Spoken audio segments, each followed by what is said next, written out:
Hello and welcome everyone to a new video on your channel, Mr. Tech Tips. Before watching the video, don't forget to subscribe to our channel and don't forget also to like this video. In today's video, I will show you how to update YouTube app on iOS. To do this, you just need to go to the App Store, open it, and after that, go and click on your picture on the top right of the screen.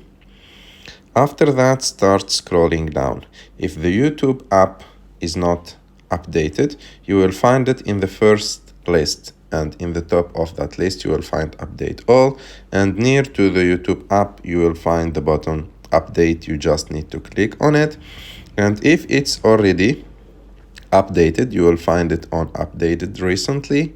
Just you need to scroll down a little bit, and as you can see, we will find it on that list. As you can see, it's found here. And like I told you, now here you will find the button open if it's already updated, and if it's not, you will see update like this. I hope that you like this video. If you like this video, don't forget to subscribe to our channel, to like this video, and see you in the